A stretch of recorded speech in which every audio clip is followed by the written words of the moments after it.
Ladies and gentlemen, this is a very special episode of the Demons from Outer Space. I believe it's episode 132. Dylan McCandless, Super DM 64, joining me for our ever-continuing saga.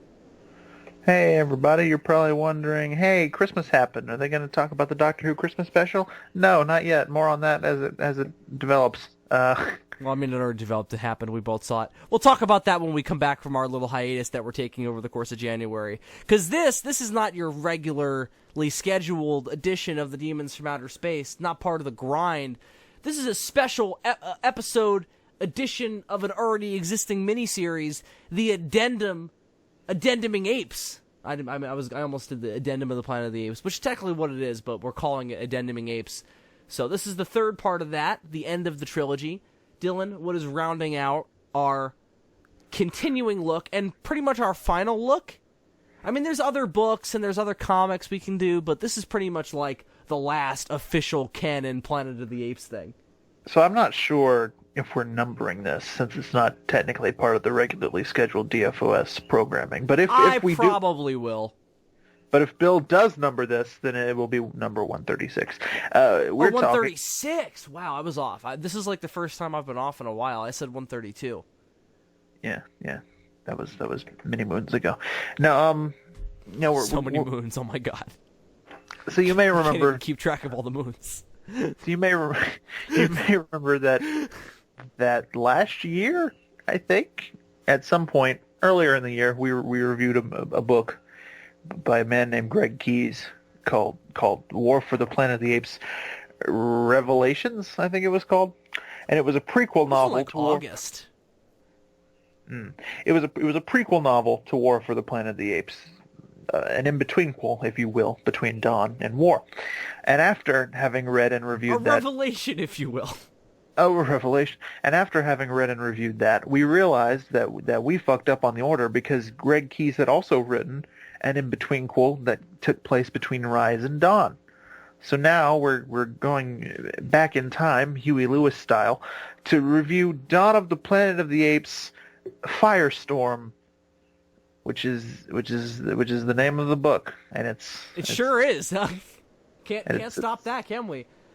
No. We talked about when we did the War Revelations review, but it's really obnoxious, somewhat obnoxious, but somewhat understandable for them to put the whole fucking title of the movie in addition to the subtitle of this individual's novel. Yeah, on the cover, because it's a little overly verbose, but that's kind of Planet of the Apes' thing, and I get why they feel the need to do it because they want dummies to know that it's connected to those specific movies. Right. Well, I mean, in a perfect world, in the world I'd like to live in, they would just be called Planet of the Apes Firestorm or Planet of the Apes Revelations. Or they could do the fucking retro thing and call them Firestorm on the Planet of the Apes. What if they called it Firestorm, the prequel to Dawn of the Planet of the Apes? Well, that's just a mouthful. Yeah, but it'd be like a little subheading.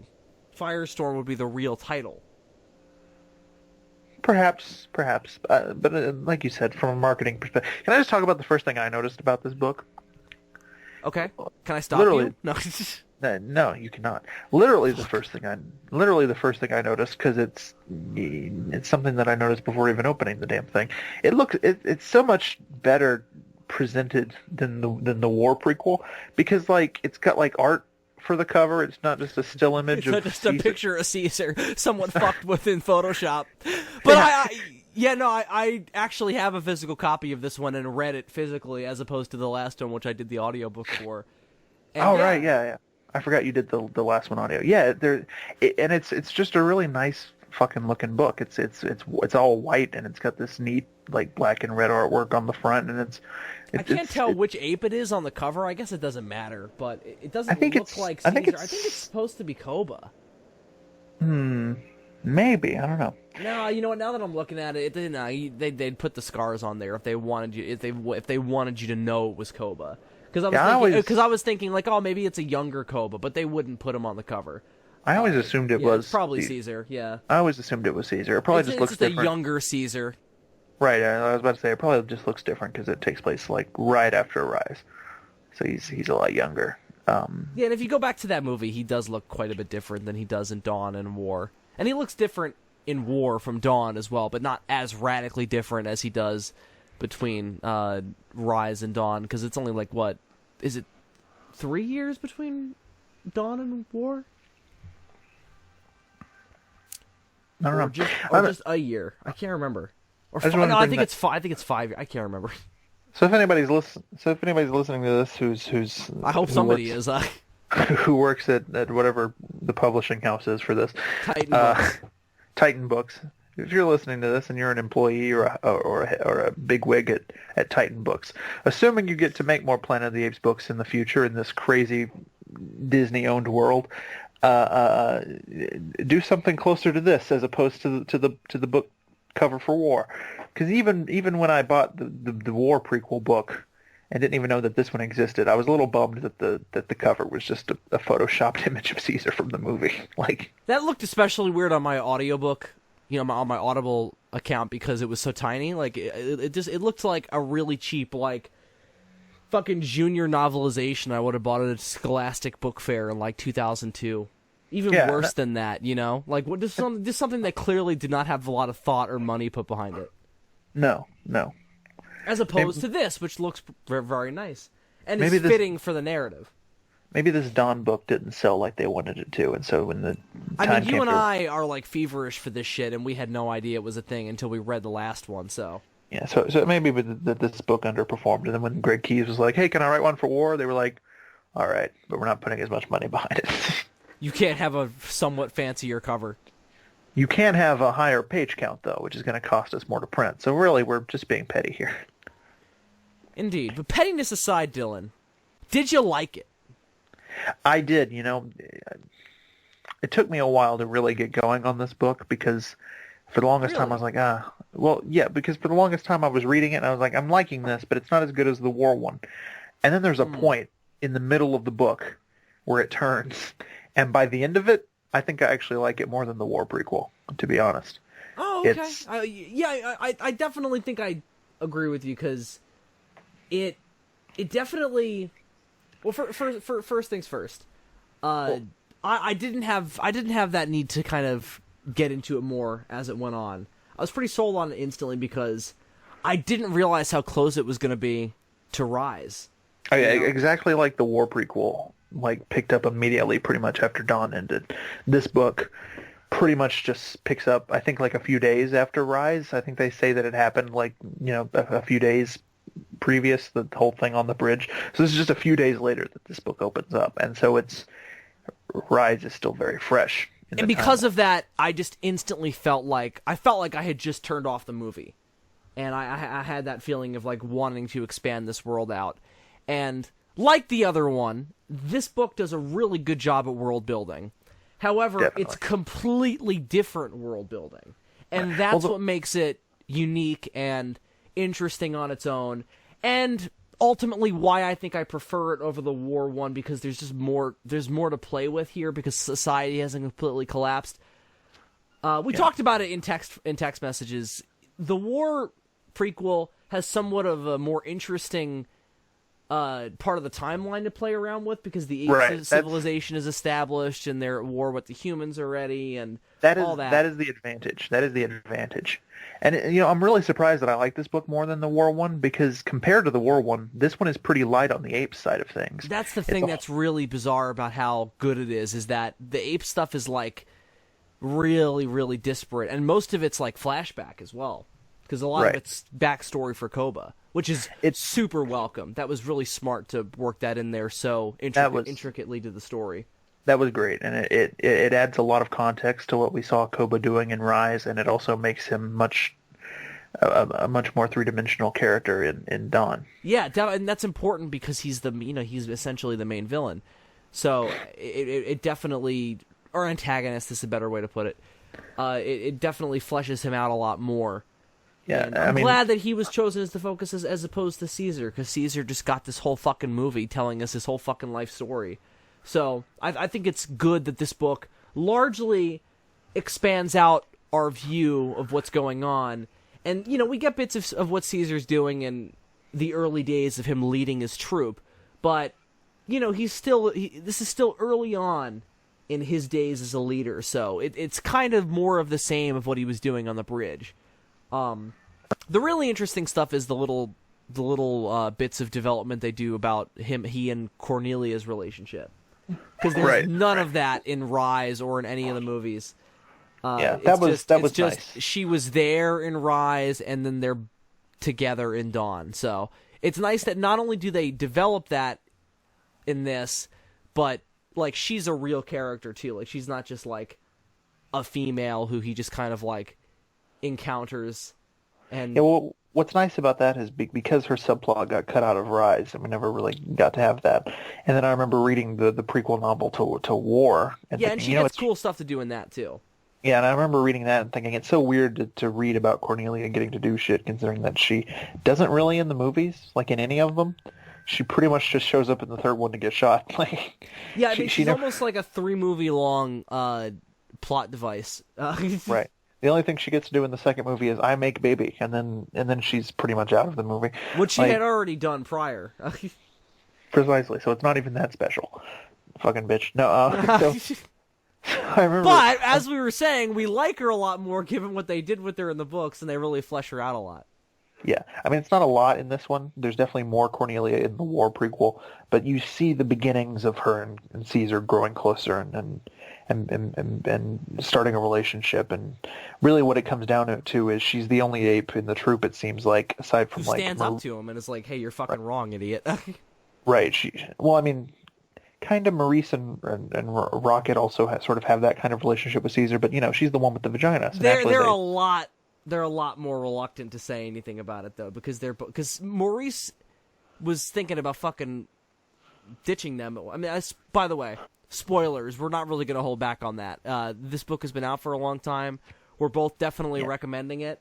So this book's been out for so long I didn't even know it existed. So go read it and come back once you have, or if you just want to hear us talk about it, and then maybe you can go off and read it on your own to experience on your own. That's also cool, but we're going to spoil things kind of nonchalantly.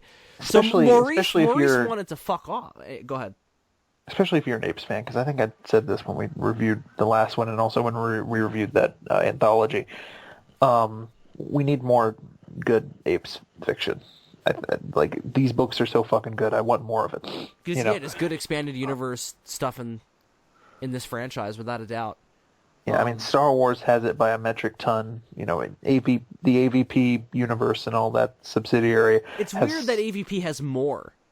Has more of it than Apes. Yeah, and Apes has been around for so much longer. So just Terminator as well. Terminator has a lot more than Apes does. Yeah, so everybody go support Planet of the Apes books, because I would like more. Anyway, so what I was going to spoil is that Maurice was going to fuck off before they went off into the woods. He was like, all right, we all did good in escaping, but I'd prefer to be alone. I finally have the chance now. I think I'm going to fuck off. But he decided to stay with Caesar because Caesar.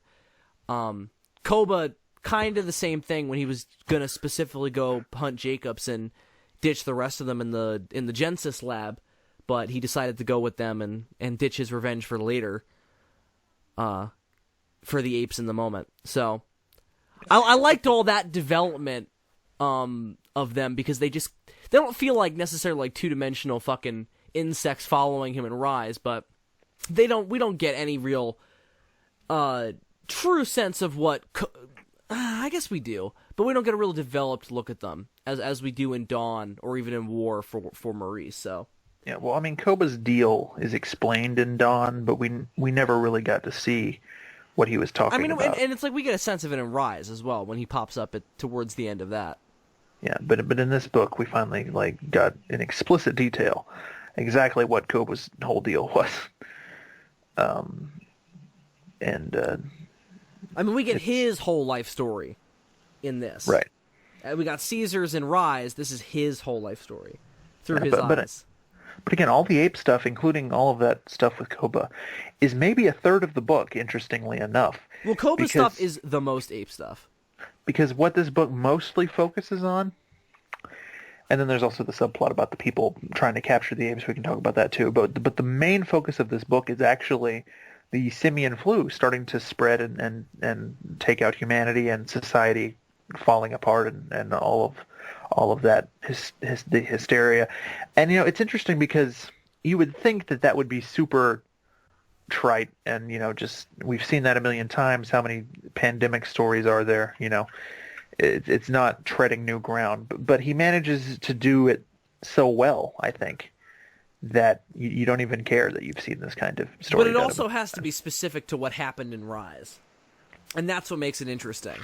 It almost feels more necessary than the War prequel did for that reason, because we sat through the end credits of Rise and we were like, okay, I can see how eventually this might lead to the Planet of the Apes that I know and love.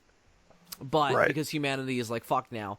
But I still don't. I would still like to see the actual specific details. And this is the specific details of how the virus spread and how people reacted and why the reaction was so fucking violent and why there was no chance for anybody to be able to overcome the spreading of it. Well, there's a lot of dramatic irony in that. For those of you who don't remember your high school English classes, dramatic irony is when you, as the reader, know something that the characters do not know, and so it becomes this game of you waiting for them to figure it out. And so, in this case, it's because we know what happened in Rise. We sat in movie theaters or at home and watched it all in great play out in great detail. And so much of this book is these human characters trying to figure out what the fuck is happening, and we already know. And so it's a whole lot of like waiting. You're waiting for the shoe to drop, as Dreyfus says. I was gonna say Dreyfus says that at one point in the book, and then it does. And when it does, like all hell breaks loose, which is the interesting thing. Because there's a moral question that could be raised whether or not the journalist character did the right thing in publishing the story. It's kind of Watchmen-y, isn't it? Because prior to him publishing that story, there was some chaos going on, but they were managing to hold everything together. But Dreyfus was walking out in front of rioters and being like, "Calm the fuck down, idiots." Yeah. It looked like there was maybe a shot at holding people together, but then as soon as dude publishes the story, that's when all hell really breaks loose. That's when the shit really goes down. And when he sort of begins his plot of figuring out what's happening, like we have that scene of him in the park, and he meets the informant and gets the briefcase with all the information, and then that assassin comes out and kills his informant and then tries to kill him, and it turns into like a spy movie for a couple pages. That was the point in the book where it sort of flipped for me, and I was no longer getting invested in the book. I was fully invested, and I was like, oh shit, it's going down. Yeah, I was definitely really into it at that point. See, you know what I think the point was for me, where I was like, oh, this is fucking definitely great? I think it was when I found out that Dreyfus was going to be in it a lot, and what they were doing with him I thought was perfect. I thought it was a little maybe on the nose to make him the chief of police, given that it's, Gary Oldman, and he had just come off playing Commissioner Gordon in the Batman movies. But true. It works really well with his character, given what we see in Dawn, for him to have been like the mayor for the last few moments of civilization. Right. Well, what it is it serves as an explanation for why, even by the time we get to Dawn and society is completely broken down, people still look to him as a leader because he just has that quality.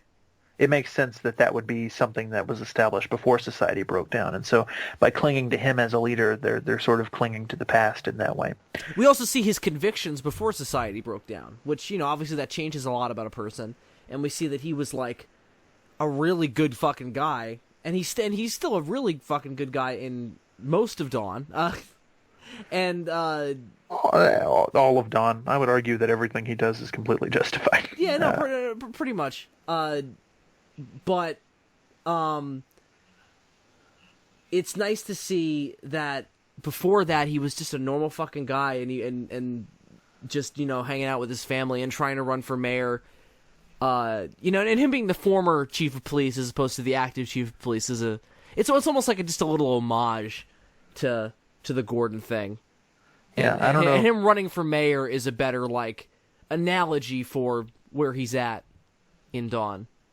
Yeah, I don't know if that specifically was running through Greg Key's mind while we were writing the book, but you're right. That's an interesting point that he sort of goes off of playing Commissioner Gordon and then becomes like former chief of police Dreyfus. What? Do we ever find out what his first name is? That's a good question. I don't know. You know, they always refer to him by his last name in the prose, but I don't know if they ever say it. But you know, as soon as I found out that he was going to be a major player and what they were doing with him, I just got super invested in his character. And the rest of the human cast is also really good. They're not all amazing, but they're all good perspectives to see the collapse of civilization through, and they all provide interesting moments of their own, and they all have interesting little elements of their pasts and their personalities that, like I said, provide a good context for seeing the outbreak of the virus through. And I thought that the way the outbreak was presented was really clever. Like everything about how Genesis tried to cover it up, and how the mayor was corrupt, and the active mayor, not Dreyfus, was actively, like, you know, helping Genesis try to keep the fact that the virus was connected to the apes a secret. Like, that was all really smart in not only making it more realistic that everybody would be fucked as quickly as they were, seemingly, but also it shows that human nature is ultimately the thing to blame more than a scary virus in the apes, you know? Yeah. That's the real dark thing here. What Keyes seems to like to do in these prequel books, these Planet of the Apes prequel books, is just a really specific field that he kind of has a monopoly on. What he seems to like to do is take characters that are, you know, major, important characters to the films, but just never really got to be fleshed out fully because of, you know, runtime and things like that, and then give them the treatment that they deserve. I mean, that's the thing that I loved most about that war prequel was all of the stuff with McCullough and finding out his whole deal and, like, his backstory and seeing his relationship with his son that only got mentioned in the movie. And that just added a whole nother, you know, layer to what we saw in War. And in this book, he does it twofold with Dreyfus and Copa, who are both very important characters to the Dawn movie, but we never really got to find out everything about them, just because, again, it's a movie and you've got, you know, so many minutes of screen time to work with, and the films are much more focused on Caesar himself, and so the books kind of get to play around with some of those extra characters. Right. But the original characters that were added in this book, pretty interesting in their own merits. I would say that my favorite is probably the African guy. Do you remember his name? Malachi Humans? Is that his name?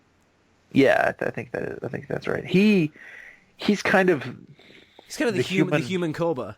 Yeah, that's what I was gonna say. He's kind of the human equivalent to Koba in this book, in that a lot of the book centers around giving us his backstory, and then Clancy is kind of like the human Caesar, because she has the more, you know, traditional, like, suburban family backstory, whereas, you know, he had, like, the dark side of humanity, and that's all he was ever exposed to. And the way they view apes is very much so in line with the way that Koba and Caesar look at humans. Yeah. Well, what I find interesting about it, and I've always found this idea interesting, you know, we look at apes as these, like, sort of cool, like, you know, exotic, almost mystical things, because they're not around here, at least not naturally. But then you think about, like, how we view, like, a deer, and it's just like a fucking annoyance that needs to get out of the way. And so to a person living in Africa, I mean, yeah, they would have that view of an ape. Like, it's interesting that this right. sort Well, of... it's also just like it's an element of their environment that is a resource to them. You know, this fascinating creature that we're sort of fascinated by, because it's this, you know, almost human thing that lives in the woods far away, and to them it's like they're just fucking pests, you know. Like, yeah, and it's another potential food item and potential source of income. So we get a really broad scope of humanity in this book. The kind of, you know, the dark side of it, in both the, you know, physical sense with everything that happened to Malachi in his past, but it's also like, it, you know, there's a lot of Greg Keyes going, hey, here's what's not great about modern society, and trying to evoke that as well, and that all largely works. Some of it, maybe less so than others. David came off as a little obnoxious to me. You know, and there's like this pseudo commentary on like the fact that dating is kind of dead now. People just kind of sleep around until they inevitably get married, and that's all fine and accurate. But I just didn't necessarily love the characters that were involved. He didn't bother me. I didn't necessarily like him, but I just didn't really have any strong feelings towards him either way. I wouldn't have if we didn't spend so much time with the original characters, you know? Because, like I said, we see so much of it from their perspective, and so much of it through their personality. And, like I said, they're all well-developed, and I understand where they're all coming from, but at a certain point I was just like, okay, maybe a little too much. And maybe too much of an attempt for me to get what element of culture they're supposed to represent, you know? You know, David's the loudmouth internet journalist who, you know, leaks information before he realizes what it means, which he didn't necessarily do. He researched a lot and he put the story together in his head. But he was also in a fucking fever dream of gunshot wound. So, you know, there's that. So, it's all just like there's that bit where it's like, oh, I get up at 4 a.m. every morning. And that was cool that, like, his life was bookended by that when he finally died of the gunshot wound. But it kind of dragged. Like those points where I can kind of see your point of, like, it takes a little bit to get into it because there's a lot of, like, people hanging out in the modern world. And I'm like, I didn't even get to know James Franco this much in Rise. Like... Yeah. The reason it took me so long to get into it is just because, again, and this is the one thing that War has over this, but honestly kind of failed in a way now that I think about it, because War has this advantage of being the more interesting part of the timeline to play with, and yet this book manages to do things that are more interesting than what War did. And also I think the narrative in this book is tighter, because the War prequel kind of meanders a lot, whereas this, I felt like everything was building to a place, you know? This is more of a clear, like, we have to pick up where Rise left off and get to kind of the status quo of Dawn. Get to the end, not the status quo of Dawn, but get to like the end of that opening intro of Dawn, you know? That's what we have to get to. We have to flesh all that out. So yeah, it's a clearer point. War, you have, like I said, I cannot remember how many years it is between Dawn and War, but it's not that many. I think it's 5. I think there's 10 years between Rise and Dawn, and then another 5 in between Dawn and War. Is it? Okay. But there's a lot of room there for, like, stretching it out and exploring a lot of other different angles, and the story doesn't necessarily have as, like, tight of a beginning and end. It has a beginning and end, and it has a clear progression, but you're right, it's definitely not as clear. And like I also said to you in text messages, this feels more necessary. Like, we have 2 movies set in the post-apocalypse apes world. We have 1 movie set in this universe before it fell apart. So seeing it fall apart is definitely interesting, even if, like you said, we've seen the World War Z outbreak thing a million times. But in Planet of the Apes, it's really interesting. And but yeah, so the reason it took me a little while longer to get into this one is just because of that. Just because I went into this fully expecting not to like it as much as War, because it was like, oh, it's in between Rise and Dawn, and that's just an inherently less interesting part of the timeline. At least I was thinking that at the time. And then once he starts really getting into all the ins and outs of, like, the virus, and I was like, oh no, this is just as interesting as what took place in between Dawn and War. It's just that Dawn and War more resembles the traditional Planet of the Apes, you know, status quo. Because the ape culture is there to develop more, and that's so primitive at this point that there's not so much to do with it. He does quite a bit. Showing us what Caesar does to get them food and discovering how they can get food in the wild. All that's really good. But because there's still such, you know, since they're just discovering their greater intelligence, there's not as much to do. Right. I mean, a lot of the apes can't sign yet. Yeah, a lot of them are still just wild apes. A lot of them haven't even been exposed to the mist at all. And And what I wish was clearer is that because by the time we get to war, it seems like the virus does spread to apes. It just doesn't kill. It doesn't give them the virus. It just makes them smarter. So they don't have to be exposed to the mist directly. Right. Well, that was also explained in this book. The apes have the virus, but it doesn't kill them. Right, but I was wondering if it's just the apes who were exposed to the mist, because I don't know if they specify that. I don't know if they specify that the apes from the zoo also have the virus. I think the idea is that it just will take or time. If they're getting intelligent from it as well. That's what I wish was made clear. Because that by the time we get to war, that's the idea. I think the idea is that it's just going to take more time for them to develop the intelligence, because the mist is basically, that virus like concentrated, whereas they are getting exposed to the virus more organically. And that's also a way to have it spread globally, as opposed to like Caesar's troop is the only group of intelligent apes on the planet. Right. See, it's interesting that you sort of had to have that idea explained to you, because I always just assumed that was what was going on. I always figured that's what was going on, but I wanted it to be clearly stated. Okay. That's what I'm saying. I wanted it to be kind of fleshed out, and for that to be put forward early. But by the time we get to war, it's kind of just like, well, that must be the case. I mean, how else do you explain Bad Ape? Right. Yeah. I wanted that to be fleshed out more. I want to see like the apes of Africa fucking rising up and fucking starting their civilization. Riding giraffes and shit. Yeah, it was starting their own guerrilla cities, fighting the Flash, shit like that. Fighting the Flash and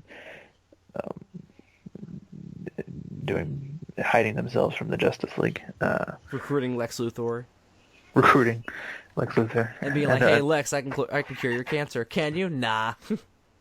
Asshole.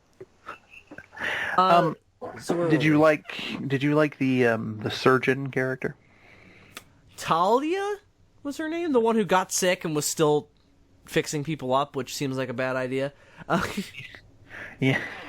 How did that military surgeon be like, oh yeah, this is fine? She knows what she's doing. I assume she was wearing a mask the whole time, and honestly, it's a quarantine facility now, so most people in there probably got it anyway. True. And it's kind of a crisis situation, and you can't afford to turn her down, True. But I thought she was good. Like I said, all these characters are well developed. I just don't know how much I needed it, The only problem with her for me is that at a certain point she just sort of disappears. After she gets sick and gets put in quarantine. Yeah, we don't go back to her after society really well, she dies. Yeah, we see her die. She? What, did she die or did? Yeah, she gets killed in the explosion because the Alpha Omega. Oh yeah, the guy terrorist dudes blow up the quarantine camp. So I assumed that she died.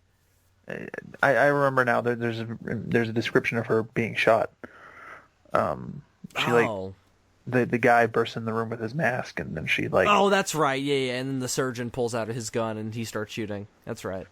She kind of throws herself over the patient to protect the patient, and then she feels the gunshots hit her in the back. So she's dead. But yeah, so we see her die. But in the first half of the book, she was kind of a major character. Like we cut back to her pretty often, and then after she gets sick and gets put in quarantine, we don't really go back to her again until she dies. And I guess it's just because we didn't really need her at that point. But her purpose is only to be a viewpoint into the hospitals during the crisis, and to save David from the gunshot wound. Yeah, sort of. Yeah, and she serves both of those ends perfectly. Like fine. Halfway through, yeah. Yeah. What about the relationship that developed towards the end between Malachi and Clancy? Did you buy it? They were drunk. Yeah, I did. I absolutely, especially because they knew what was going on at that point with the crisis. I totally buy that there would be enough tension and kind of connection at that point. They're talking about their fucking backstories to each other. So yeah, I totally buy that. I think that they played it well afterwards. It wasn't like all of a sudden they were holding hands. It was just kind of like, we did it. it was a good release, and we're definitely more on board with each other now. And at the end, they both help each other to screw over the human race. Yeah, see that's the only thing about it that I think is kind of a stretch. I don't know if I buy that he would. I mean, see, I liked it, even if I don't know if it's necessarily realistic, because he'd been through, especially since the world was ending. You know, like at that point, I think he may have gone. Maybe it's time for Gorilla to get his chance. You know, thinking back to that legend that he grew up with. Yeah. Yeah. I think that because of everything that was going on in his head those past few days, he just had a breaking point. I mean, he was starting to feel shit that he clearly hadn't felt in a long time. So I totally bought that he would do something like that. And I really thought that kind of tied the whole arc between them together. There needed to be some kind of breaking point where he, you know, just kind of went, all right, humanity. I mean, I totally buy him killing Corbett because they didn't like each other at all the whole time. It's more so the motivation for being like, for helping Caesar. Yeah, well, for helping Caesar, but also for you know,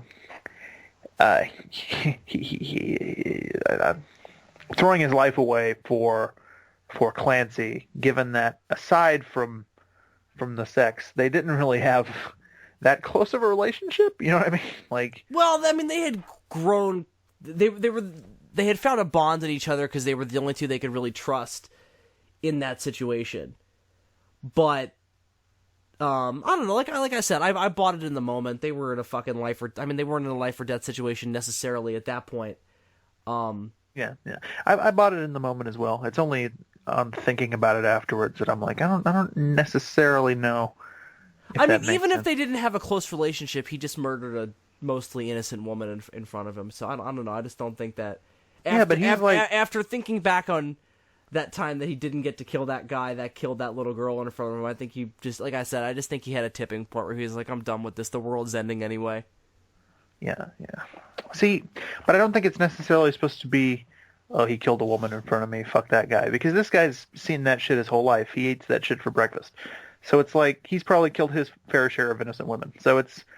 No, and they talk about that, but I'm just saying that because it's supposed to be because it's her specifically. And I'm like, I don't know if that one night stand that they had drunkenly... I don't think it's just that, though. I think it's that and all of the stuff about his past that she drew out of him and was forcing him to revisit. So I think it was a mix of the two things.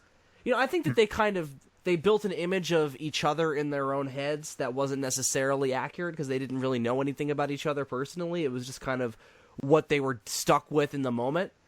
So, and that's a super movie trope to do that, to take two completely different people, throw them in a deserted situation where they're in danger, and, you know, you don't think they're going to have a romance, but they do. It's kind of Han and Leia in Empire Strikes Back, but think more like, what is that movie called? 7 Days and Nights with Harrison Ford and that other chick.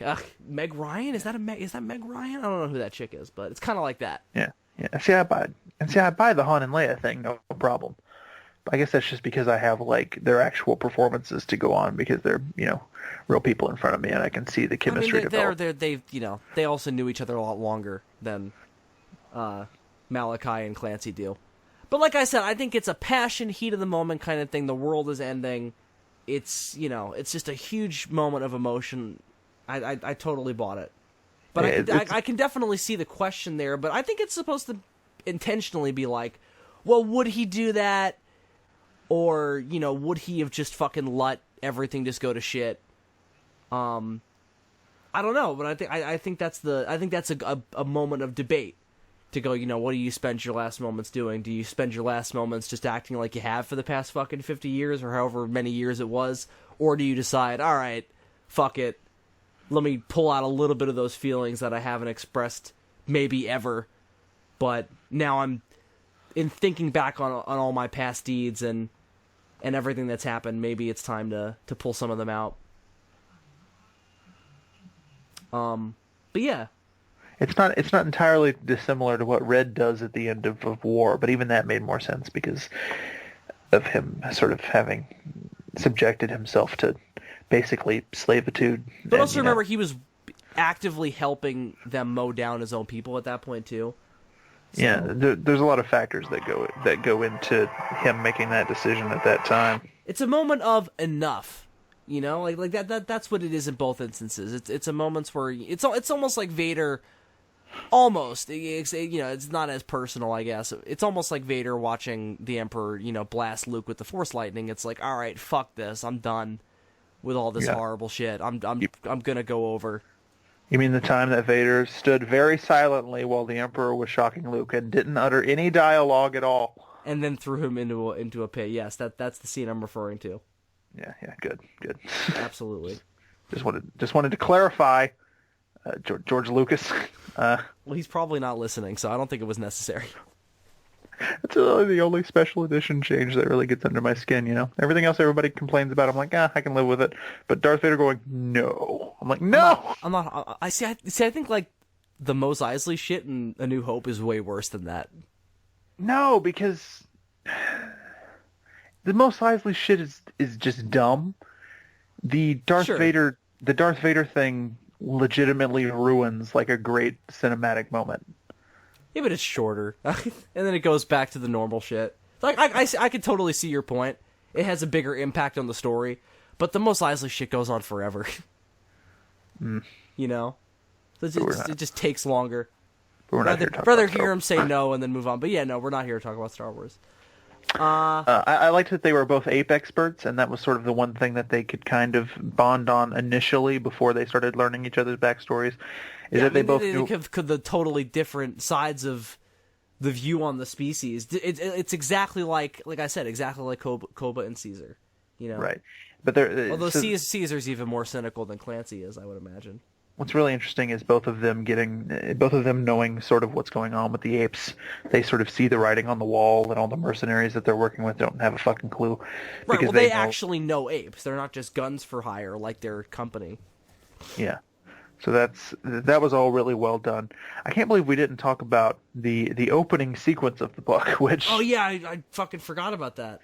So I read it, and I was like, oh, Bill's going to love this shit. So Bill, would you like to explain how the book opens? And that is the exact opening, right? Like, that's the prologue, right?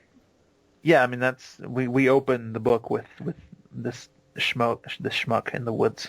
Yeah, so it's this fucking dude. He's fucking camping in the woods, and he's fucking looking for a fucking mystical being known as Sasquatch. And he's squatching.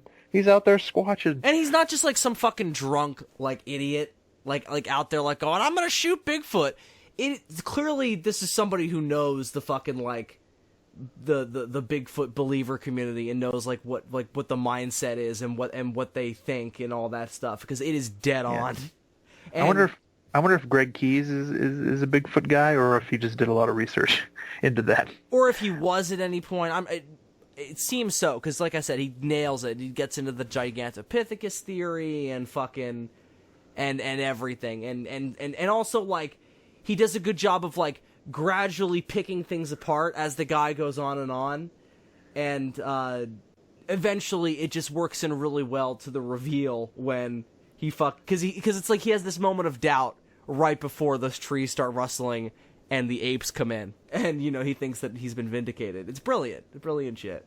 Yeah. He sees the apes go by and he thinks they're Sasquatches, and it's just a funny opening. And it wouldn't have been as fun had it not been, like, as developed as it was, and been as, like, okay, this guy clearly, like, he's not just, like I said, not just a drunk idiot, like, I'm gonna shoot a Bigfoot, put him on my wall. He's like, he's clearly like a guy who is like, he has a conviction about this thing. And, and the fact that he encounters them, that's going to leave a huge impact on him, especially once he figures out what's actually going on. Well, he's probably dead by the end of the book anyway, but... No, sure, but how quickly, though? Like he probably figured out what happened by the time he got back to civilization. There's a chance he was immune to the virus, and he could be one of the townsfolk in Dawn, for all I know. Yeah, well, that's what I'm saying. But he definitely had a moment of, like, earth-shattering realization. Yeah, it wouldn't even really bear mentioning in this review had it not been such a tailor-made sequence for you. Yeah, no, I mean, when Dawn was coming out and, we knew that they had ended up in the Redwoods, I was like, they're fucking in prime Bigfoot territory. Like, imagine, like, a fucking fight between a bunch of apes and a fucking Bigfoot. Or would Bigfoot join them? Like, it's questionable. I just remember being like, they just opened up Planet of the Apes book with a passage all about Bigfoot. Bill's gonna love this book. And I definitely did. I don't know if I definitely... See, I'm conflicted about saying that this is, like, better than the Revelations book, because the Revelations book just... It feels more Planet of the Apes, I think.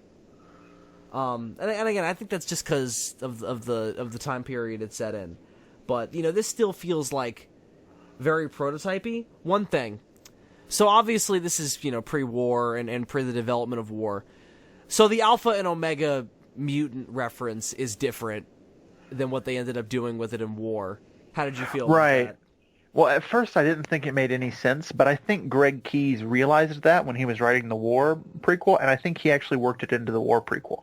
Because if you remember, there's a flashback where McCullough and John are in I think it was Seattle or something, and they're fighting a bunch of rebels.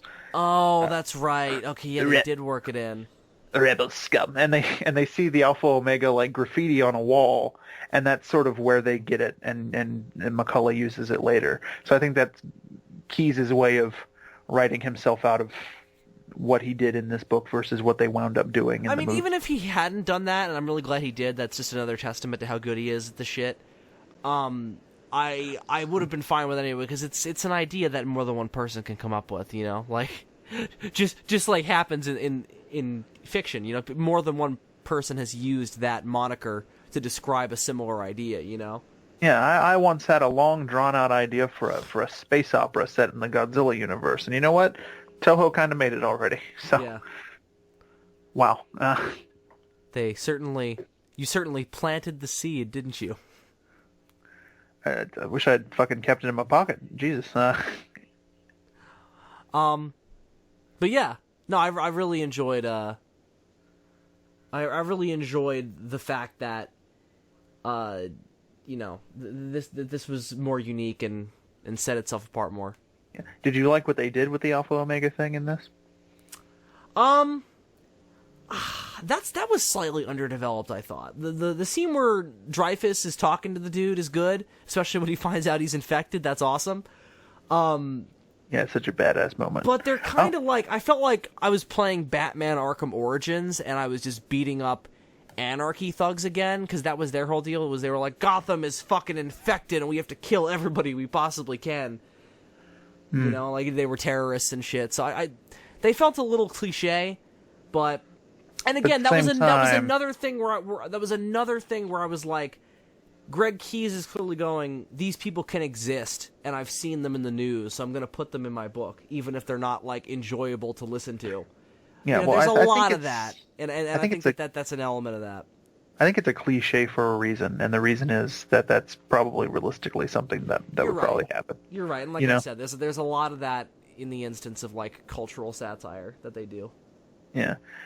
There are some moments in this book where it feels like Greg Keyes is putting on his George Orwell hat because human civilization is crumbling, and he's only got so many pages to comment on it before the virus wipes everyone out. Do you think it's a little too heavy-handed at certain points?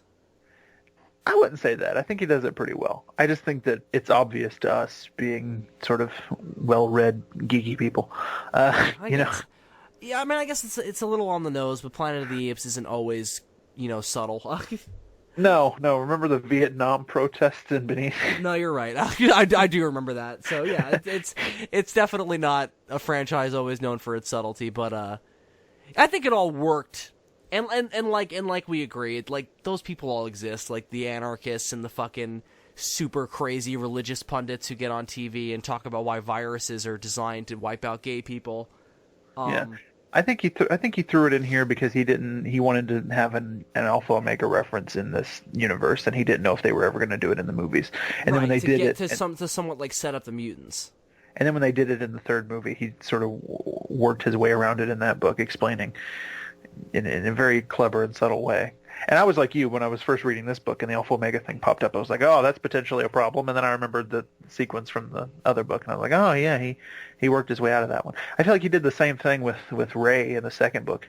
He obviously got the script for War, and because obviously he has to know what's going to happen if he's going to write the prequel novel. He obviously got that and was like, oh, they're still not doing the Lawgiver. Well, I'm going to throw in an ape who might be the Lawgiver, but totally is still vague about it, because if they do the Lawgiver in another movie, then I can just say, it was just a different ape. Yeah, hopefully whoever continues the franchise reads that book, because I don't want them to suddenly do something different with the Lawgiver, because that was a really good setup for it. Yeah. That was another. Those are the two best things about the War prequel novel. Now that I'm thinking back on it, having read this, was the stuff with McCullough and the introduction of the Lawgiver stuff. And the fact that it was set right after Dawn was really cool. Even though he never came right out and said Lawgiver, he never used those words. Yeah, and it's still vague enough where if they did suddenly go, oh fuck that, the Lawgiver is this thing now, we'd be like, oh, okay, well, it makes sense, but I would have rather you just stuck with the Ray thing. Yeah, exactly. Yeah. But, does this book... I guess the Alpha Omega thing is the one thing that they kind of picked up on later. But I'm wondering if it introduces anything else that gets picked up on in, that prequel novel or in War or some other vague thing that gets set up for the next movie. Well, there were some references in the War prequel to this.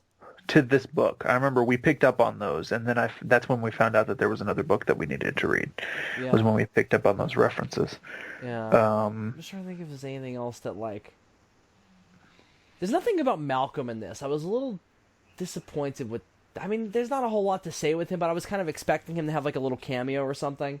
I wouldn't have minded a little look at him before society collapsed. Not that there's a whole lot to know, probably.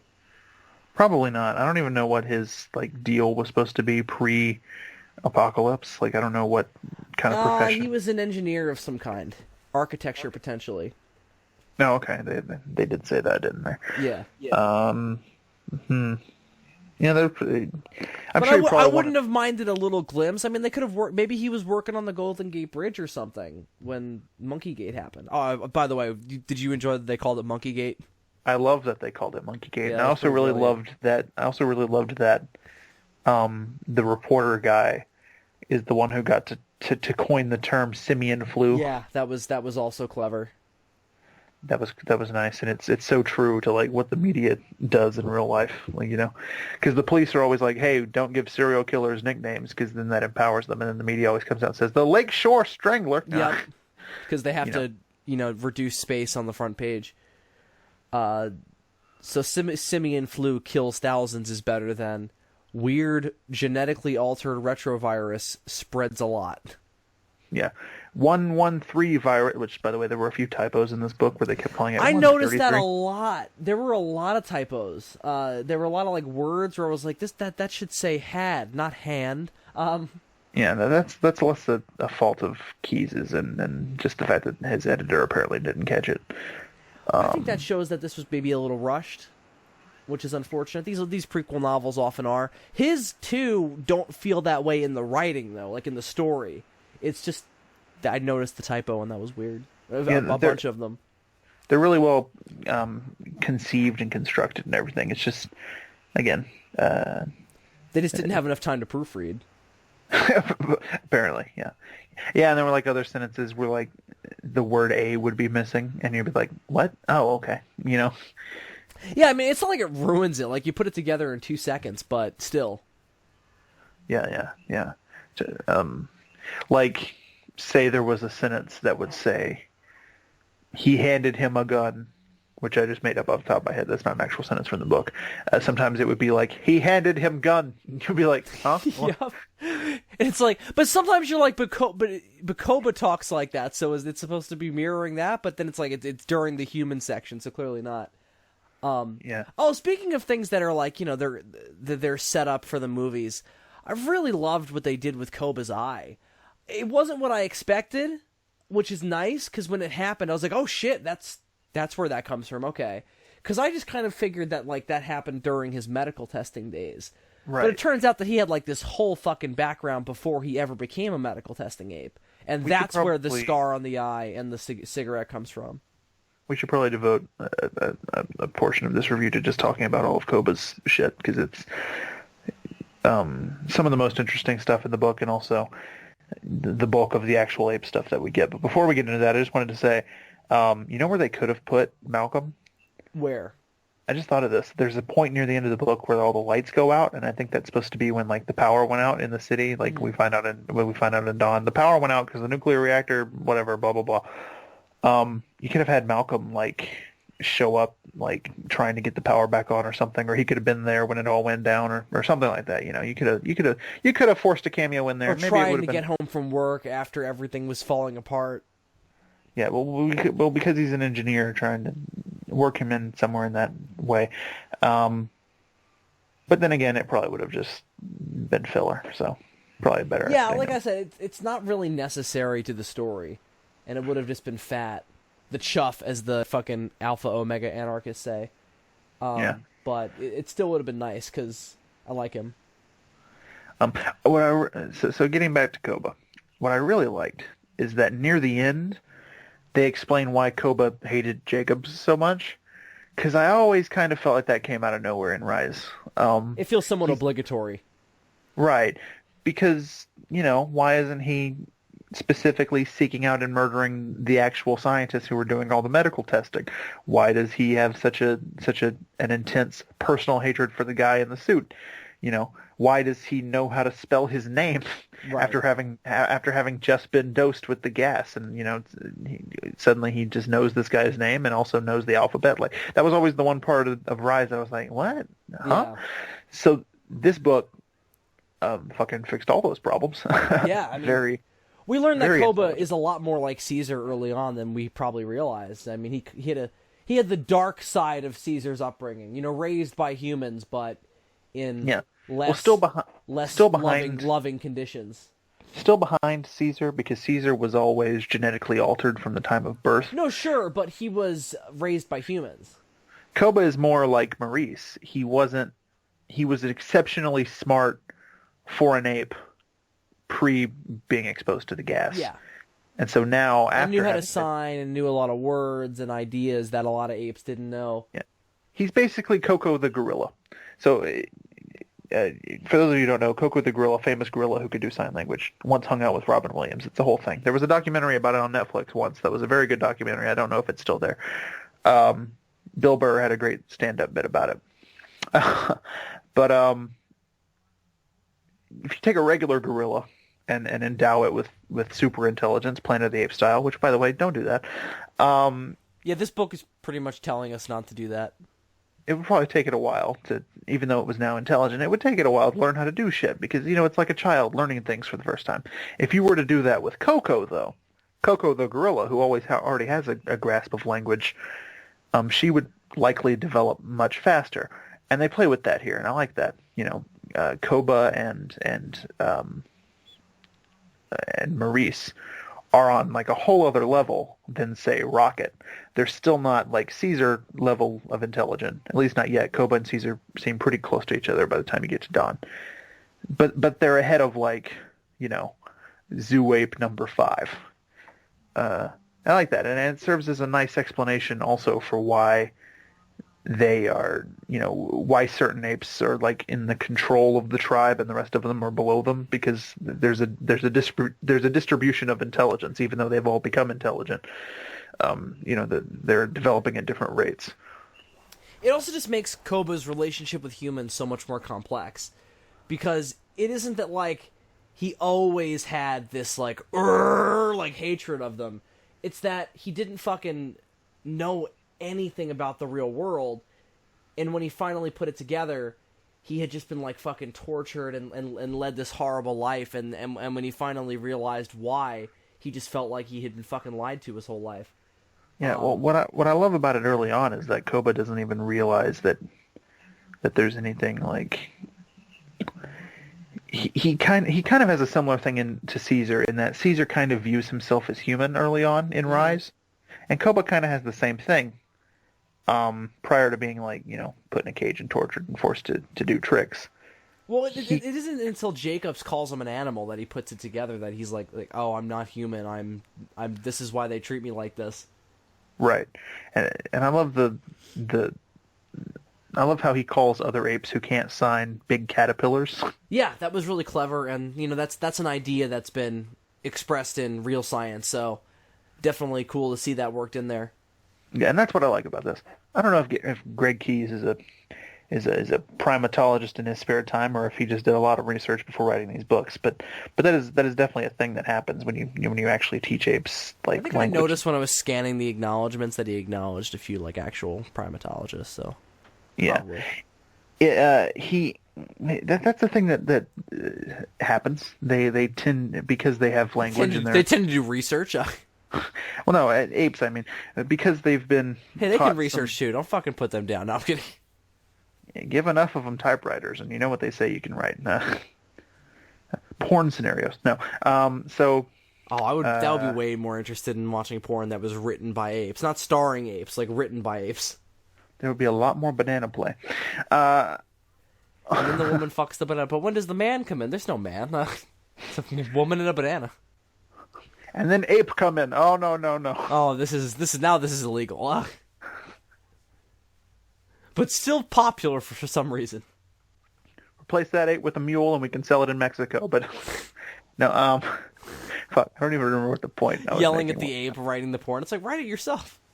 Oh yeah, that's like a real phenomenon with apes who are taught sign language and shit, because they're interacting with people and communicating with them in a very real way. They sort of don't see themselves as apes. Interesting, right? And that just made the tragedy of him more interesting, and the fact that he's such a loner initially make more sense, and the role that he ultimately attempts to build himself up to in Dawn and towards the end of this, it makes it a really compelling arc for his character. And like I said, just he's so fucking, like, his life sucks. But he finds comfort and purpose in it, and that's what makes him so interesting and so sad, but yet so endearing. Is that he's like, I get smacked in the head with a fucking taser every night, but hey, I get to play with Milo too, so it's fine. By the way, that was another good reference. Yeah, there's an ape named Milo. Yeah, I forgot about that actually until you just said it. But he didn't get strangled by a gorilla. He got taken away by animal control. Well, prior to that, he had his mouth wired shut. Yes. So that was pretty fucked up. Yeah, that's not fun. Don't name apes Milo in this universe. It never does not go well for them. It does not work out. At least this one probably lived for a while anyway. Naming an ape Milo only worked out once, but he changed his name to Caesar. That's right. Yeah, he did things. He probably never even knew that his parents had called him Milo, though, because Armando called him whatever the name of the ape they switched him with was. So he probably never even knew. Yeah, I always forget. I've seen that like 3 times in the past year, and I can never remember how exactly that specific thing breaks down. Is how what he calls, because Caesar calls himself Caesar when he goes into fucking the governor's office, and he pulls out a book and he's like, name yourself, and he picks Caesar. But I'm pretty sure Armando calls him. Was that a book of names or a dictionary? No, I think it was about Julius Caesar. I cannot remember. No. Because that's Rise. That's when fucking Charles is reading the book about Julius Caesar. Yeah, I think it was a dictionary. But what if he had pointed to something that wasn't a name? Like, what if he had just pointed to like rutabaga or something? What if you pointed to Sasquatch? That this is awkward. No, but I'm pretty sure. And like I said, it's weird that I cannot remember, despite the fact that we did a commentary on it and I watched it twice on my own recently. But I'm pretty sure Armando calls him Caesar before that. Does he? If I remember correctly, and I might not, I may or may not smoke some weed every now and then, but I'm pretty sure that he calls him Caesar, like in the opening bits where he's like, Caesar, shut your fucking mouth. Don't be weird. Stay on the leash. I could be wrong, but I remember that. I don't remember either. I'm not going back to it now. No. And We're not watching. That's not something that will be easily searched. We're not watching Conquest right now, audience. Stop insisting. One guy just feverishly commenting, "Do another commentary on Conquest." Why? Was the first one not good? Do the other cut. Like, it's not different enough. We literally, we could do the last 10 minutes. We already talked about the differences. It's fine. That was part of it was part of what we were talking about, yeah. But back to this. So, yeah, I mean, Koba's backstory is just it's really good. The stuff with his mother, I cried over that. I'm a sucker for mothers dying in things. Not like that I enjoy it, but it kills me. The opposite of that, in fact. Did you cry in the bathroom like you did with the Godzilla comic? I was in my bedroom like a normal human being when I cried. I'll have you know. Oh, okay. This time. Yeah, I was not in the bathroom. I didn't have time to get to the bathroom. I didn't have control over it. It just kind of happened. I didn't like weep. I just kind of I had a few tears that came down. This is the exact defense that people use when they shit the bed. You know, I didn't have time to get to the bathroom. It just happened. But you don't have to cry in the bathroom. That's the thing. It's not the same thing as shitting in the bed. You don't technically have to shit in the bathroom. I mean, you should though. Realistically, you should. You should. You definitely should. And an argument could be made that you probably should cry in the bathroom to avoid embarrassment. Yeah, but I was in my bedroom, so sure. I may not have been embarrassed to other people if I had shit in there, but it would have been more inconvenient than just crying. I feel like we've lost the plot of this conversation. I would have to agree. So yeah, make fun of me if you want to, but I got a little choked up at that point. So I think it's well handled. But what did you think of how they treated his eye scar? Did you like that, or did you think that didn't have to be explained? I think they definitely had to explain it because it clearly was an injury. It wasn't just something he was born with. Right. Well, like I assumed when we saw the movie was that it was like medical scars from his time in the lab, but that's what I had always assumed as well. But they surprised us by giving it like a specific point of origin before he was ever a lab ape. And like I said, I liked being surprised when that happened. Yeah. I mean, I figured they were going to tell us where the eye scar came from as soon as I realized, they're doing Koba backstory in this book. So I knew it was bizarre that we didn't expect that. I think we were expecting a more linear narrative than we got. Because there's a lot of flashback in this, and it's all really good. There's a lot for Malachi, and it all totally works because it's all thematically relevant. That's why it's so interesting. Yeah. I guess we probably should have expected a flashback because they did do the same thing with McCullough in the War prequel. True. And especially since Koba is the big thing in Dawn. Dawn is kind of his movie, so. Yeah. I definitely think we should have gone in expecting to get more depth for him, and I'm thankful that we did. It's probably my favorite part of this. This and the general kind of overview we get of how the outbreak goes down is definitely the top reasons to read this.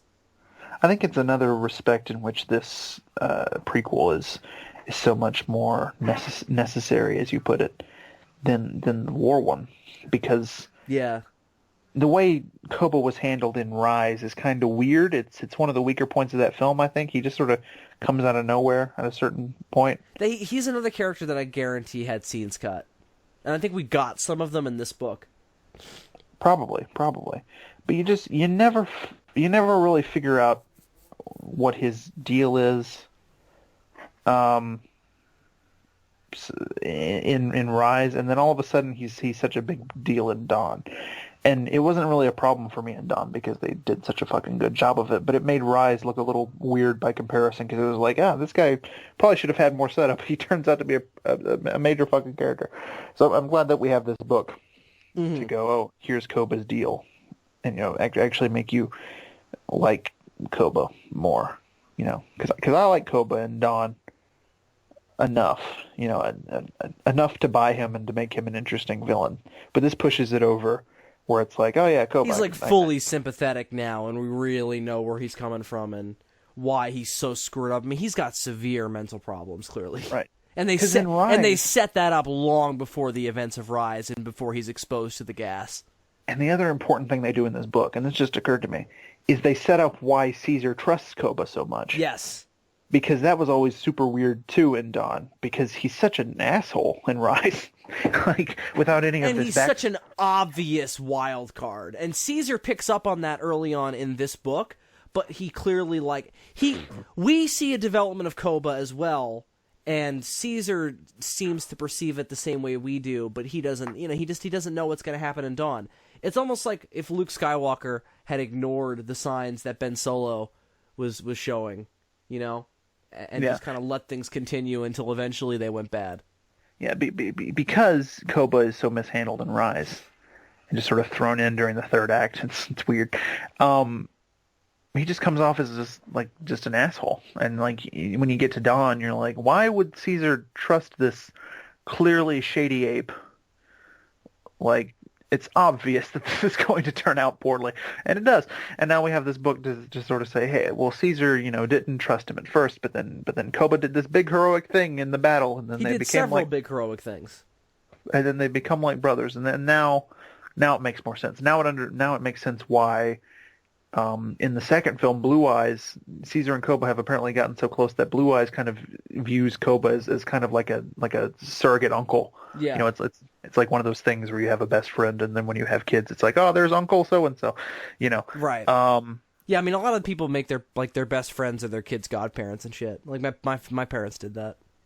Whereas if you were just going by Rise, you would think that like Rocket or Maurice would be like the sort of surrogate uncle type character, and it's really weird that Koba suddenly occupies this space.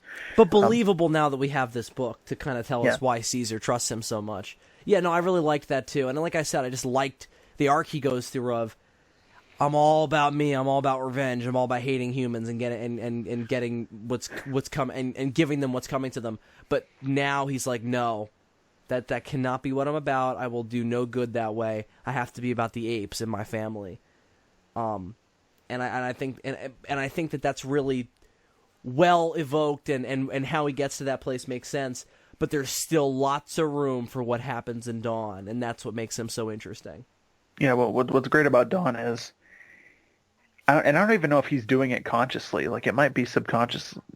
But what Koba's done is he's using his arc in this book of like being like, oh, I need to be about the apes, as justification for pursuing his own personal revenge. He thinks that now he's done what's right for his people, and now he can he's almost like a ruler who he thinks he's overthrown like a foolish,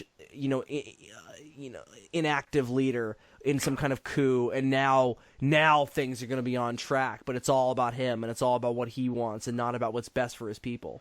Right, and that's why I say I wonder if he was doing it consciously or unconsciously. I mean, maybe I need to. I think that because I almost think set that up in this when he's like, I knew that I wanted to be a leader, because he's talking about how like the humans mistake him for Caesar, and he's like, he knew that it was wrong and that Caesar was the true leader and the best, but he knew that he still wanted to have that, Mm-hmm. Hang on. Dad, I'm recording a podcast. Or I'll cut the edit point. So anyway, there's that moment where we know that he's already having aspirations for taking Caesar's place, even if it's not that like, I'm gonna shoot him one day, kind of thing. So I like I said, I just think that his character is set up to be in the perfect place for where we have him in Dawn. Yeah.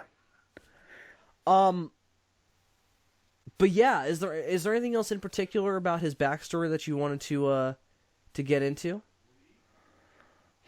Oh, I like that he was a TV ape. That's neat. Yeah. So that I feel like that whole thing could have been better explained. Like, it took me a while to figure out that he was on TV. Like, I thought that he was just like having pictures taken of him or something with kids, because of the way he was describing it. But because the author was explaining it the way that Koba perceived it. Right, right. But I feel like Koba could have described more about his surroundings, and I would have understood it more. Like, if he just would have described that there were like people lighting it and everything, I feel like it would have. I mean, obviously he's not going to use those words, but whatever words he would use, this to kind of describe it in more detail. Yeah. Well, what I like about that is that, we know showbiz apes. Showbiz apes are a part of our real world. They're not as popular now as they were in the 90s. But like, No, there's no more MVPs, most valuable primates. it's nice to imagine that like if the Planet of the Apes scenario happened like in our real world, that the former MVP or the former Dunstan checks in suddenly become like the psychotic leader of the ape rebellion. That's Koba and Maurice right there. Like that's really interesting to me. Definitely. And it was another way of just making him more relatable because you know showbiz apes, you've seen them, you know. Yeah, and the moment where fucking his owner is like, now you're too ugly to be on TV, that was really fucking like... And Caesar, I'm sorry, Koba, that was his purpose, man. He was devoted to it. He hated the pain and everything, but that was his life. He lived for it. So the man was he was a consummate performer. And when they took that away from him, it only worsened his mental state. It's so interesting. So tragic. But to quote another Toby Kebbell character, sometimes life just kick you in the balls. Very, very true. Watch out for that skull crawler. So yeah, it's all really well handled. And I'm really glad that was largely the focal point because, you know, just talk about Caesar for a second. He gets all the other movies, so you know. Yeah. And you don't really need him to do anything for the purposes of this book either. I mean, other than the obvious. Like I said, we get to see a little bit of him leading his troops. We get a little bit of development of what's going through his head after the bridge. There's the obvious sort of cat and mouse game that's going on between him and the people that are hunting them, and those are some entertaining passages.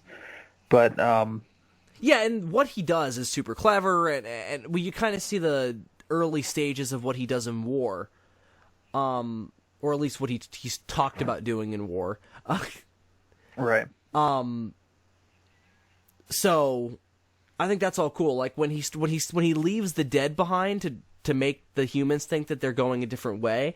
Like not only is that really clever, but it's also like morally ambiguous because you'd think Caesar would be above that kind of thing, but you know, he sees an opportunity and he takes advantage of it for the good of the troop, and he thinks that the apes who died would have wanted them to be used for such a purpose. So, I thought that was interesting outside of just being clever.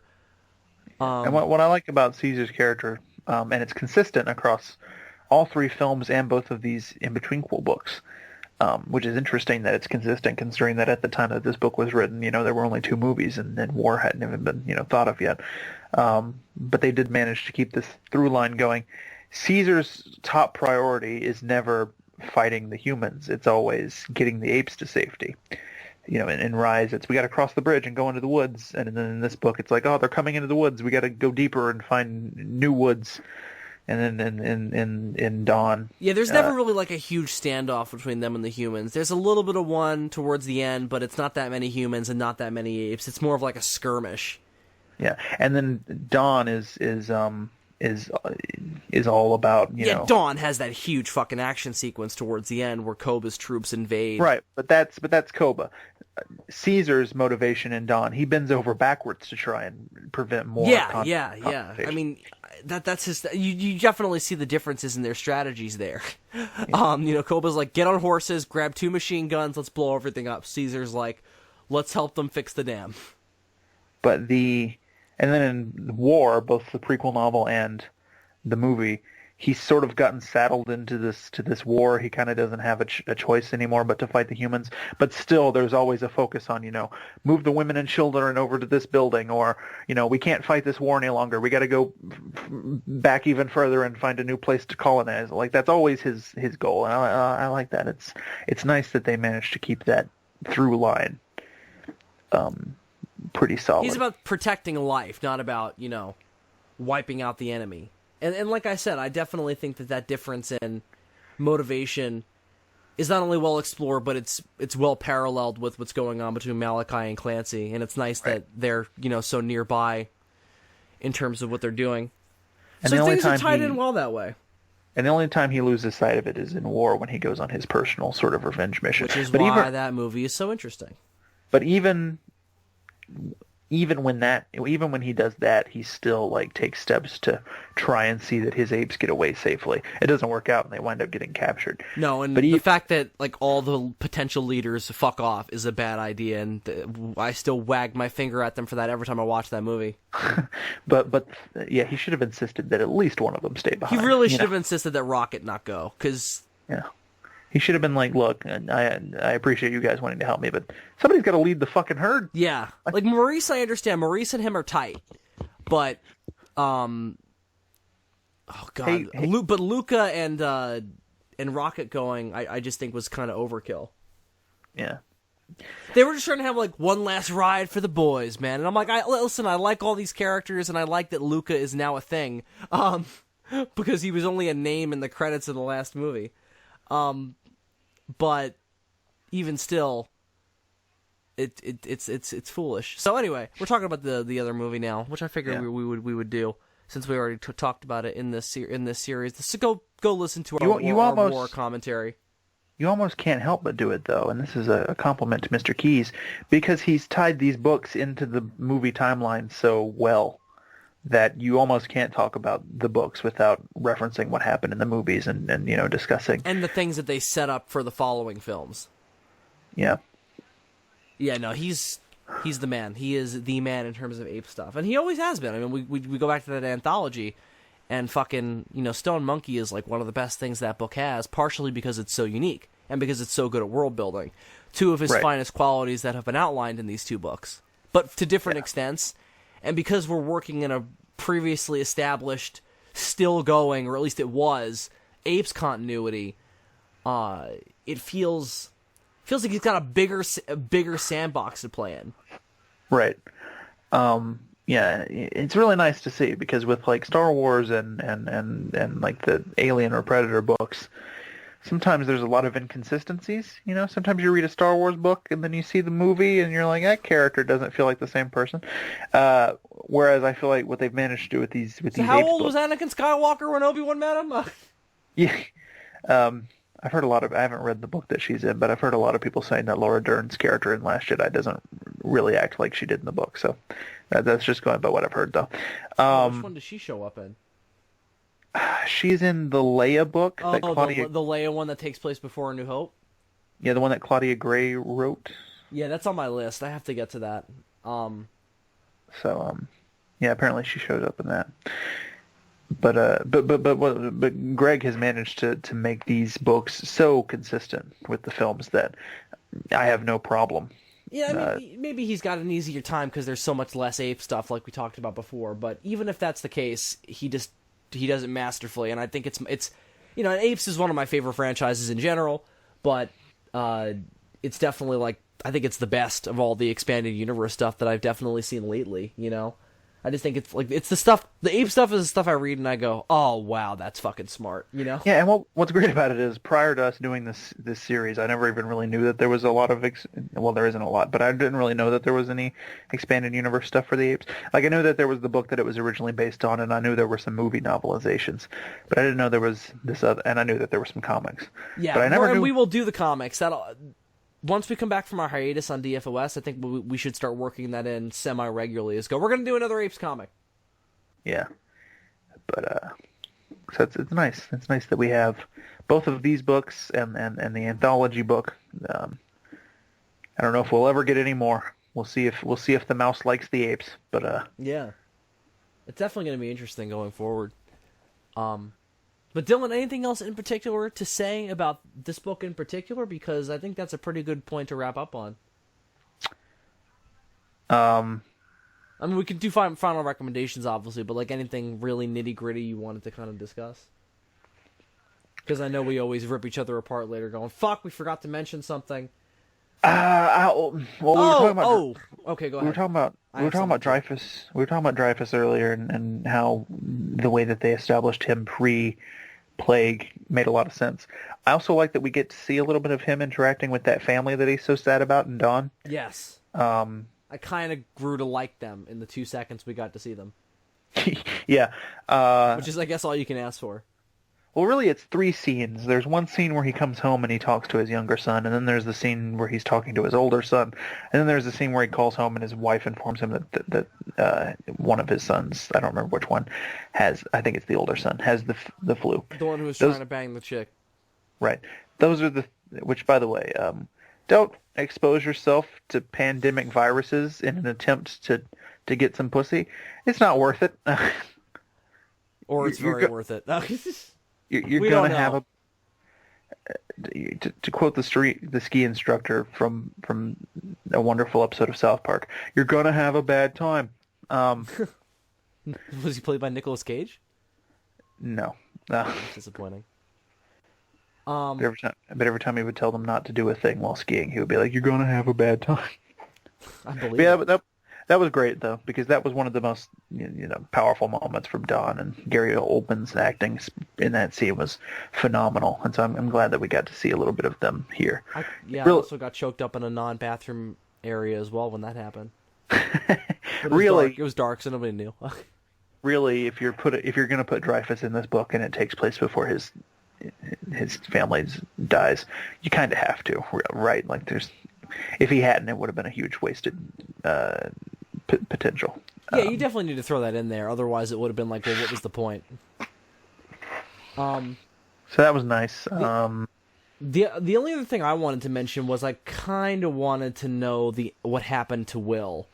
Like, we know that he got killed by the virus, but where and why, and what were the circumstances? Was he with his girlfriend when it happened? Did they get separated permanently? Like David goes to Will's house. We know that it's quarantined off because they figured out that that's where it originated. Fine, that's all good. But where is Will? Like, what happened to him? Did he die immediately after being in the Redwoods? Like, I think it's interesting that Greg avoided the temptation, because I totally would have done it, of putting Will in the book. I mean, way more than Malcolm even. Like, fucking, I want to know what happened to Will. Yeah, and like Malcolm shows up in the War prequel novel. Like, he couldn't resist the temptation to put him in that. Even though Malcolm clearly was leaving permanently after the end of Dawn. Like, there was a bit of a continuity, not flub, but like, oh, all right. More like a continuity hiccup. Or just like continuity question. Like, I guess. Yeah, that was a little weird. Yet Will isn't in this, which again, a little weird. There's even a moment where Caesar's like, I wonder what happened to Will, and I'm like, yeah, me too. And both James Franco and the actress who plays his girlfriend, Caroline is her name. They confirmed that they died from the virus, but obviously, either that or they died in the chaos afterwards. Whatever, that's obvious. But if we're gonna do an expanded universe Apes book that's a prequel and everything, and a sequel to Rise, yeah, I wanna fucking know what happened specifically. I mean, as much as I love the Sasquatch Man prologue, wouldn't it have made more sense to have Will, like, dying of the virus and it's lament? Like, Talia was fine, but how about Will and his girlfriend, like, being chased by the cops or whatever because not the cops, but, like, what if... I mean, they could have been killed by Genesis, and that would also make sense given what we know. Yeah, what if Anvil rubbed them out? That would have been interesting. Or what if Talia is working in the quarantine place and Will's in there and he's got the virus and like that would have been good. And he's like lamenting the fact that he is basically responsible for all of this. What's interesting about not having it should have been Will that David met up with, I think. Either Will or Caroline. Yeah. What's interesting about not having him in the book, and maybe why Greg chose to do this, is that by having him sort of mentioned every now and then and having him only really appear in flashback, and in those flashbacks he's just, it's just scenes that we already saw in Rise. When Koba's like, remembering Will in the lab. He sort of becomes this sort of overshadowing figure who we never really get to see. It's kind of like Luke in The Force Awakens, I guess. He doesn't really interact with the plot, and yet that he's responsible for everything that's happening. It's an interesting choice. I think I might have preferred, actually, though, to find out what happened to him. Just one fucking section. I mean, it's a fucking 300-page book. Like, just a little bit, Like you said, the Sasquatch Man's fun. Talia having dinner with her dad, fine. Wonderful character development. But, yeah, I definitely would have liked to have known specifically what happened to Will. Yeah, I could have stood reading, 3 to 5 more pages to give the main character of the first movie a cameo. Yeah, definitely. Uh, Especially because it's like, James Franco, not an actor who comes and goes in terms of my like enjoyment of him, and that was one of my that's one of my fave James Franco movies. So yeah, I mean that's probably his best performance that I've seen. yeah, I mean, well, that and Spider-Man, he was great as Harry Osborn, so I definitely like James Franco, and I have to see The Disaster Artist. I haven't yet. I like James Franco half of the time. His fucking brother that I can't stand. Right. Although, like I said, I've heard that they're both good in Disaster Artist, so I should see that. He can show up in Alien Covenant just to get burned alive, but he can't show up. I always forget that he's in that. Yeah. He can't show up in the in-between between Rise and Dawn of the Planet of the Apes. Yeah. You know what's really weird? I don't think people really liked him, and I don't understand it. You know what's really weird about him in Alien Covenant too, is that it's so weird that he's just in the movie like as a video on her phone, but apparently there's a whole lot of scenes of him like before he went into the pod that just got cut out of the movie. Like apparently there's a bunch of deleted material that like actually makes you care about the characters because it's actually just them sitting around talking and having conversations like what they did in the original Alien. Didn't they and he release cut a lot of it like as like bonus material prior, which I never watched that shit. he cut all of that out of the movie so that he could focus more on androids doing the fingering. Blade Runnering. I'll do the Blade Runnering. I'll blow. You do the Blade Runnering. Just blow. I'll do the fingering. I'll make a little origami animal. Yeah. Yeah, it's so weird to me that James Franco shows up for 2 seconds in Alien Covenant, a movie that I didn't even know he was supposed to be in. Like, that wasn't even a blip on my radar. I forgot. I knew, like, way prior, and then it totally took me by surprise in the theater. But then they can't even throw him in this book. That's weird. You don't even have to pay him. It's just a book. I mean, when he shows up in Dawn, I mean, obviously it's a video recording, but when James Franco was in a movie theater watching Dawn, and that happened, he was like, "Oh shit!" Yeah, that's weird. That's 2 movies now that he just plays a dead guy who shows up in a video recording. Yep. Holy shit! When I walked out of war, I had a thought of like, I kind of wish maybe we had a mention of Rodman again or something, some little nod. But then I was like, I guess Caesar kind of concluded his memories of that time when he visited the house in Dawn. Yeah, and then Greg actually kind of did even more in the War prequel book when they had the apes come across the sanctuary where they were. Right, which is an even deeper connection to Rise. Yeah. Yeah. So I think that all definitely worked. So we're definitely both disappointed that we didn't get to see him die, but or whatever the hell would have happened. Yeah. And I just think there was a lot of potential there that they didn't take. You know what? Keep Sasquatch guy in the book because I like my other idea better of just like him being in the quarantine place when Talia's stitching people up. Maybe they have a conversation. Maybe he reveals to her that he's responsible and he's for all this, and he's like, that would have been a much more organic way to like have the information leak out than to have fucking character we never heard of who's now dead. Or if that had been Will or Caroline. Right. Maybe Will passes the information along to Talia in that way because I just like the mental image of him being in the quarantine zone, and then she somehow gets it to David, and then David writes the article. And you don't have to have him shot. You could just get the virus and die that way, Right. Yeah, I mean, there's definitely different ways they could have done it, but they should have done it, is the point. Yeah, there's no reason not to have him in the book, and I'm not sure why they didn't. If I ever got to meet Greg Keyes, I would certainly ask him. And then kick him in the balls. No. And he would say hi, and I would say see. Would you ask him to sign your ass? Hey, Greg Keyes, would you sign my ass? He'd be like, no. What? No. I'm a famous novelist of Planet of the Apes prequel novels.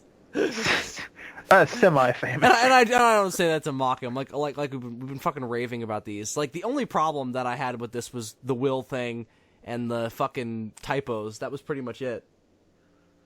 Yeah. Yeah. That and some of the characterizations felt a little too like. It's always weird when I find typos in like a professional book that was published. Yeah, I always feel like, what the fuck, man?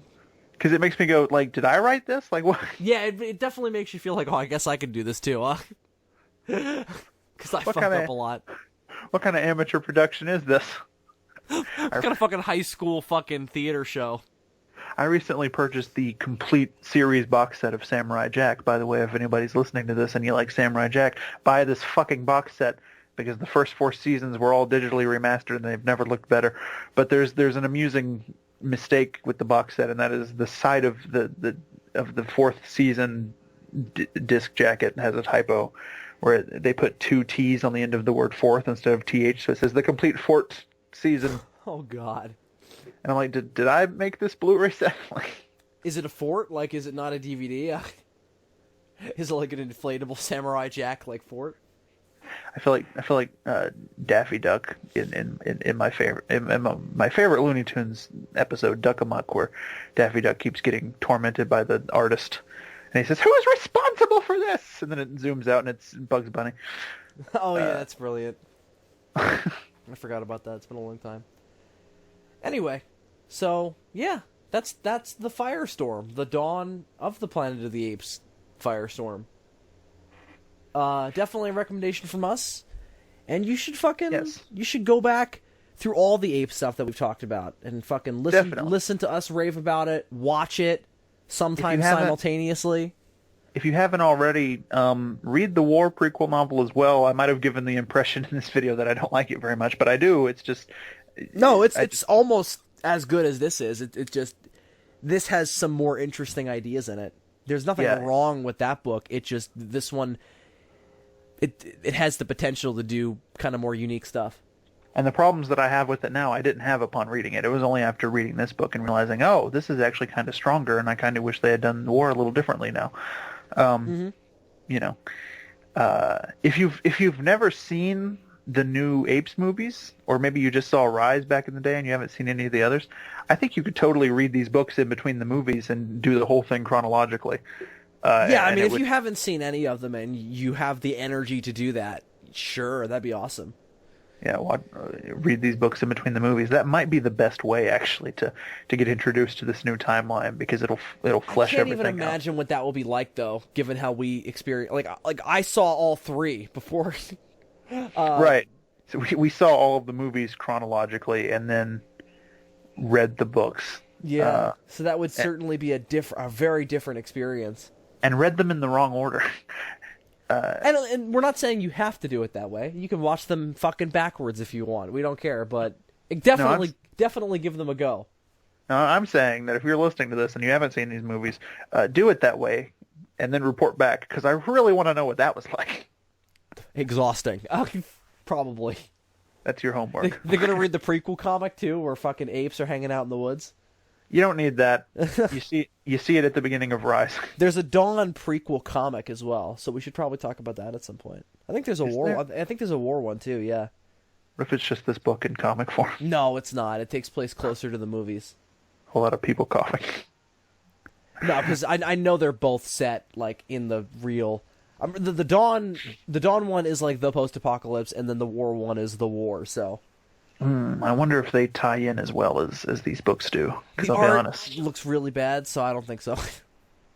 Oh, that's a bummer. We'll see. We'll talk about it at some point. But that's maybe the writing. Because I've read comics before where I was like, I love the writing and everything they're doing, but my God, I hate this art. Yeah, there's some old EU Star Wars comics like that. We may have talked about some. Yeah, but it's not like the story there was brilliant. The art was sometimes the best thing about that. Sometimes. Anyway. So, any and all things like that will be covered after we get back from our little hiatus through January, when we come back in February. So, I hope that this little Apes miniseries was enough to tie you over, and that you enjoyed our commentaries on the TV shows and War, and our review of Firestorm. Like I said, lots of comics, and we're going to do more commentaries on the rest of the TV shows in the future, if we get the chance, because we only did the first episodes for the addendum. And we already have our plans for our next big commentary series. We're going to announce that in another video this month, though. Would you like to tell them what that video is? I would. So getting them excited for a video by getting them excited for another video. I would very much like to tell them. I would very much like to announce the video in which we will be announcing what our next commentary series is. The only problem is I don't remember. What is it? Godzilla Odyssey retrospective, issue 10. We're going to do a retrospective on me reminding you fucking what the fucking series is. Oh, right. Yes. So since we're on hiatus, we're going to go back to that. And we're almost done, so we're going to finish it. Yeah. We're going to finish a thing for once, everybody. It's going to be great. It's going to be terrifying. Anyway, so any and all things like that will be in the future. So follow us on the SOS Network homepage to keep track of all of it. And until we see you next, I am Bill Worster, a.k.a. Zazubaar. And I am Super DM624. Reminding you that you couldn't see us because it's a podcast, Colonel Hogan. And everybody's probably dying of a horrible retrovirus, so what are you going to do?